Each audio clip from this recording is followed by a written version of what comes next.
When talking about Naruto Clash of Ninja Revolution 2, it's impossible to ignore the controversy surrounding it, specifically the differences from its Japanese counterpart, Naruto Gekdo Ninja Taisen 4. Fans claim that this Japanese exclusive is the best game in the series. From the little footage I've seen online, it does look good, but it's hard to say more beyond that without having it in my hands. The reasons we never got this game will become apparent when we get to the story section. But before that, we have to talk about the game on its own merits. So let's keep Naruto November 2 rolling with Naruto Clash of Ninja Revolution 2. I'm all fired up and ready to go!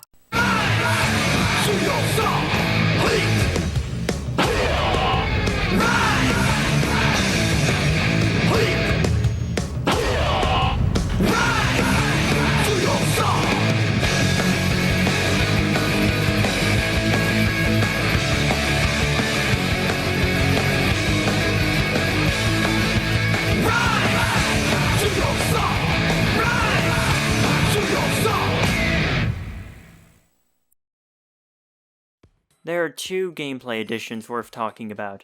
One is that you can now throw explosive kunai on the ground. These act like explosive mines. Honestly though, I never figured out how to use these, mainly because I skipped the tutorial, so that's my fault. The other much more interesting new addition is now there is a tag team mechanic. This adds a lot of interesting opportunities in the gameplay department. Obviously you can now have a second character help you in battle, but there's more to it than that. You can swap between characters at the press of a button, as long as you got the chakra to spare. You can swap between characters to allow your partner to recover their health. You can also switch between characters to allow for more interesting combo interactions. But easily the biggest thing that comes from the team battles is the team finishers. Wait until both teammates' chakra meters are filled completely, then hold the left stick down and press the finisher button, and boom! This attack does a ridiculous amount of damage. If you use this attack, most of the time it's just game over from there. As far as I can tell, these are the only gameplay changes made here. If there are any I'm missing, let me know down in the comments below. But for now, let's move on to the presentation. And I think this is a much needed step up in graphics from the last game. This is mainly seen in the new CG cutscenes. Normally I don't talk about the cutscenes until the story mode, but I think the cutscenes here are such a step up, they need to be addressed. Actually, I misspoke there. What I should have said was the fact there are cutscenes at all is a huge step up, because frankly, on their own, they're only okay. I mean, the character models look good in them, but all they really do in these cutscenes is just stand and talk for the whole story mode. It especially doesn't help that a month after this game launched, Naruto Ultimate Ninja Storm launched for the PlayStation 3. Granted, there are fewer cutscenes there than here, but again, quality over quantity, people. But putting aside the fact that it took us 4 games to get normal cutscenes, it's nice to actually have them here. But then why do we still have the visual novel cutscenes? Okay, wait, I'll get into that in the story section. For now, let's talk about gameplay presentation. The in-game character models look much nicer than in the last game, which frankly still looked like a GameCube game. Not saying it looked bad, the art style was still there and everything, but from here on, things look much better. Music-wise, look, I've said this in the last 2 videos, and it stands here as well. It's okay, but Ultimate Ninja has a better soundtrack. I'm not even gonna mention Ultimate Ninja Storm because it won't help this game, that's for sure. That's all I have to say about the music. Just go watch my previous videos and you'll hear my thoughts there. As for the story, it's not adapting a story from the show. It has an original story made just for this game. It involves this female ninja named Kaguya, who puts an illusion over the Hidden Leaf Ninja. This causes the ninja to start attacking each other. So obviously, the best solution is to go around and beat up your close friends.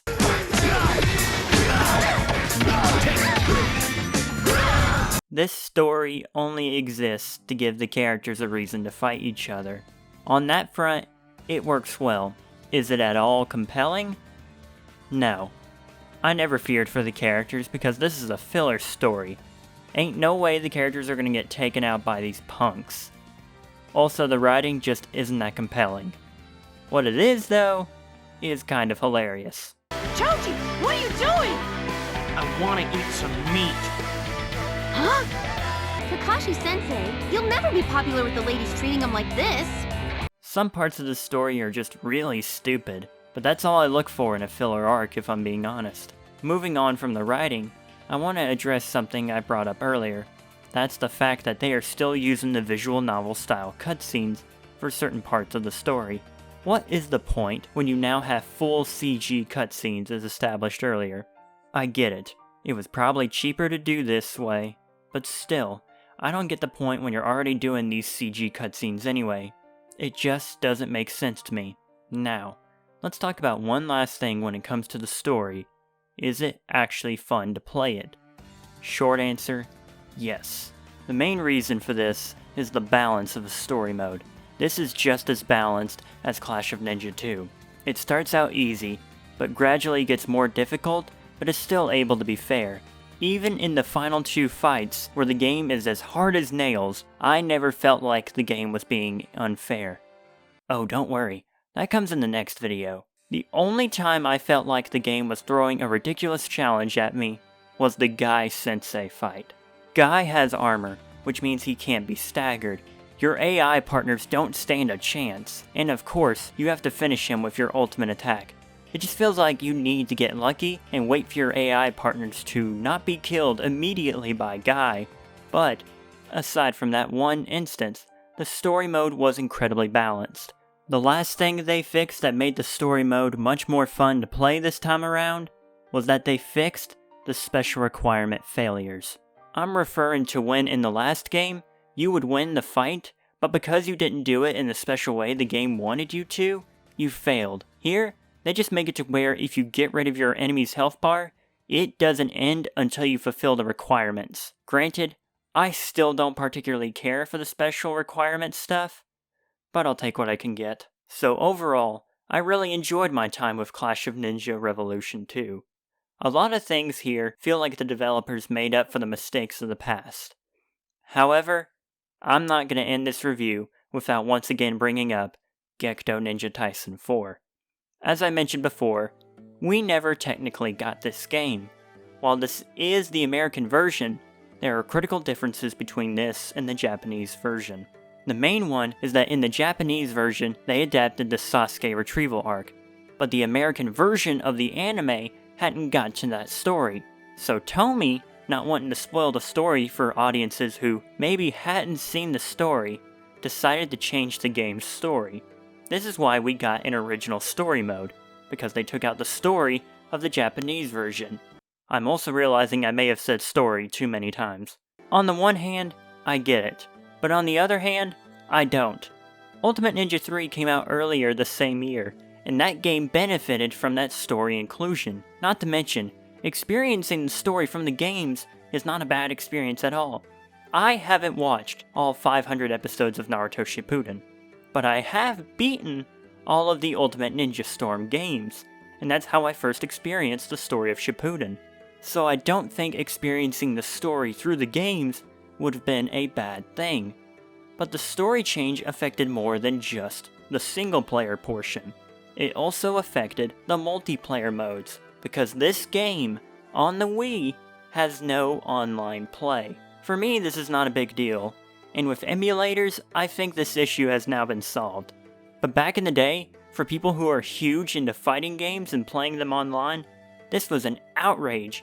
Even as someone who doesn't care about the multiplayer side of a game and is mainly interested in the single player side of things, this is kind of a ridiculous thing to cut out. Tomy's reason for cutting it out was that they needed more time to work on the original story. I can sort of get that, but the story isn't as good as the show's story anyway, so I don't think most players would say that it was worth sacrificing the online play to flesh it out.